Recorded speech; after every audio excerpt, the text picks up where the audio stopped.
नहमदुहु व नुसल्ली व नुसल्लिमु अला रसूलिन नबिय्यिल करीमिल अमीनिल हनीनिल करीमिर रऊफिर रहीम। अम्मा बाद फ़अऊज़ु बिल्लाहि मिनश शैतानिर रजीम। बिस्मिल्लाहिर रहमानिर रहीम। व कैफ़ तकफ़ुरून व अंतुम तुतला अलैकुम आयातुल्लाहि व फ़ीकुम रसूलुहु व मन यअतसिम बिल्लाहि फ़क़द हुदिया इला सिरातिन मुस्तक़ीम। सदक़ल्लाहु मौलाना अल-अज़ीम। मुअज़्ज़ज़ मोहतरम ख़वातीन व हज़रात, अल्लाह रब्बुल इज़्ज़त का बेपाया एहसान और इनाम है, उसने हमें हज़ूर नबी अकरम सल्लल्लाहु अलैहि व आलिहि वसल्लम की निस्बत अता फरमाई है। पिछले जुमअतुल मुबारक पर मैंने जिस मौजू का आगाज़ किया है कि अल्लाह रब्बुल इज़्ज़त ने हज़ूर नबी अकरम सल्लल्लाहु अलैहि व आलिहि वसल्लम की उम्मत को एक ज़मानत दी है, एक गारंटी दी है। अगर दो चीज़ों के साथ तुम्हारा ताल्लुक इतना पुख्ता हो जाए तो तुम कभी कुफ्र की तरफ नहीं जा सकते, कभी तुम्हारे ईमान को खतरा नहीं हो सकता। उनमें पहली चीज कि कुरान मजीद के साथ जो हमारा ताल्लुक है, तिलावत से लेकर कुरान मजीद समझने तक, और समझने के लिए लाजिम है कि किसी ऐसे इंसान से समझा जाए जिसे कुरान मजीद की सही मारिफत हासिल हो, जिसे कुरान मजीद का सही फहम नसीब हो। अगर किसी ऐसे से समझेंगे जिसे कुरान मजीद का फहम नहीं, कुरान मजीद की समझ नहीं, उसे कुरान का फैज़ नसीब नहीं हुआ, तो वो खुद भी गुमराह होगा और समझाने वालों को भी गुमराह करेगा। और दूसरी चीज जो कुरान मजीद ने इरशाद फरमाई, वफ़ीकुम रसूलुहु, और तुम्हारे अंदर अल्लाह का रसूल मौजूद है। तो हजूर नबी अकरम सल्लल्लाहु अलैहि वसल्लम की मौजूदगी, आपका इंसानियत में होना, आपका उम्मत के अंदर होना और उम्मती का आपके साथ ताल्लुक को उस्तवार करना, एक जिंदा ताल्लुक हो, इससे फिर ईमान इंसान का महफूज रह सकता है। और मैंने पिछले जुमातुल मुबारक पर यह भी अर्ज किया था कि बहुत से लोगों का यह ताल्लुक इसलिए भी कमजोर पड़ गया, उनकी अकीदे में बिगाड़ आ गया, उनकी सोच में बिगाड़ आ गया है। उनका हजूर नबी अकरम सल्लल्लाहु अलैहि वसल्लम के बारे में जो नुक्ता हाय नजर है, आपकी जिंदगी के बारे में, आपकी हयात के बारे में, आपकी समात के बारे में, आपके इख्तियारात और तसव्वुरात के बारे में, वही बदल गया है। जब वो नुक्ता नजर ही बदल गया तो फिर इंसान उस बारगाह का फैज नहीं ले सकता, वहां से फिर मारूम रहता है जिंदगी भर। और वो ये समझता है कि शायद मेरा ईमान बच जाएगा मेरे आमाल की वजह से। तो आमाल ईमान नहीं बचा सकते।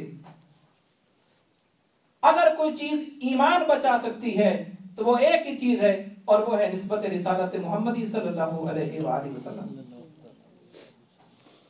और जिन आमाल पर हम समझते हैं कि शायद ईमान के बचाव का दारो मदार है, नमाज से लेके हज तक, ये तो सारे के सारे ऐलान नबूवत के 10 साल बाद आए। ऐलान नबूवत के बाद पहला फर्ज जो नमाज का है, ये शब मेराज फर्ज हुआ। इससे पहले नमाज फर्ज ही नहीं थी। रोजे जाके मदीना पाक में फर्ज हुए, ज़कात उसके बाद आई,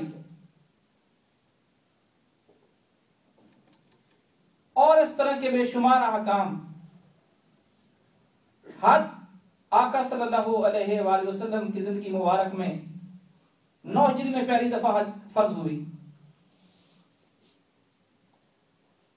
इससे पहले सहाबा किराम क्या करते रहे 10 साल, जब मक्का में थे और जहां सबसे ज्यादा मुखालफत थी,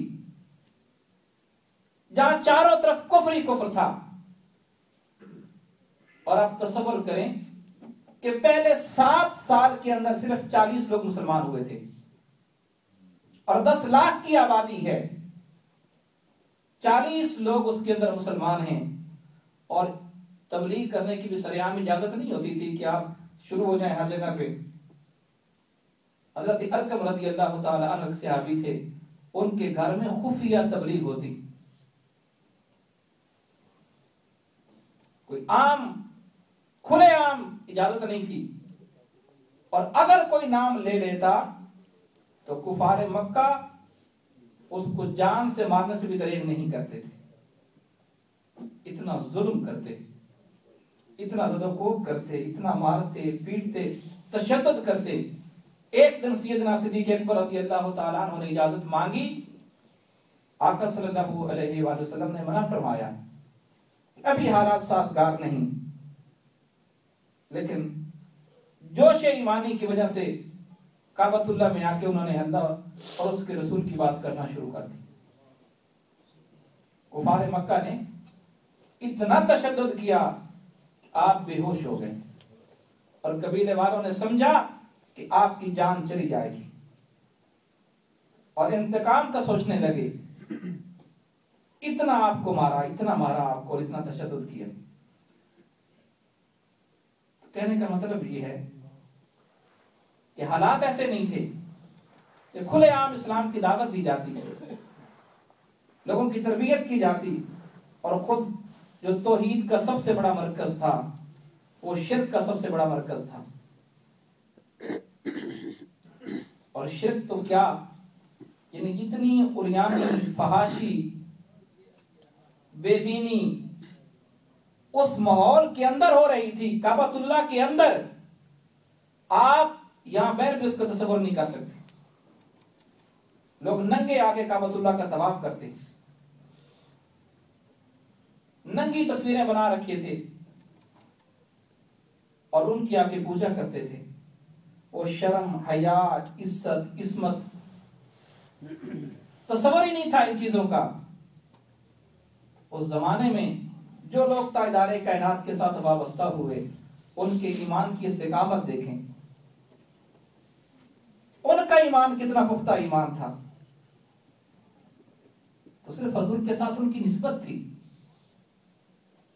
वो आका का ताल्लुक था कि जिसने उनके ईमान को मजबूत रखा और हर तरह के मसाइब व अलाम को भी फेस किया और सारा कुफ्र और शिर्क मिलकर भी उनके ईमान को मुतज़लज़ल न कर सका।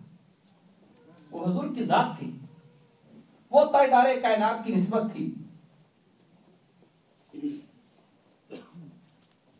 तो ये ताल्लुक जितना मजबूत होता जाएगा, बाहर के हालात जितने नासाजगार हों, बाहर जितना कुफ्र हो, शिर्क हो, उरियानी हो, फहाशी हो, बेदीनी हो,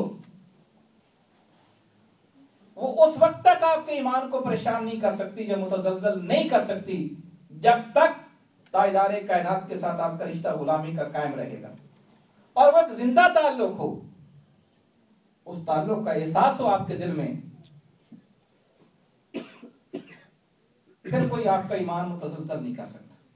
और यही कुरान मजीद ने फरमाया कि वकैफ़ तकफ़ुरूना, लोगों तुम कैसे काफिर हो सकते हो, वफ़ीकुम रसूलुहु, और अल्लाह का रसूल तुम्हारे अंदर है।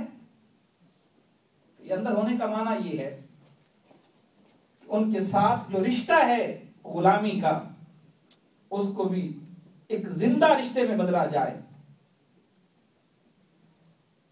अब इसमें कोई शक नहीं कि ताइदारे कायनात सल्लल्लाहु अलैहि वसल्लम जब हयात ज़ाहिरी में थे तो हर एक के साथ आपकी ज़ाहिरी मुलाकात होती,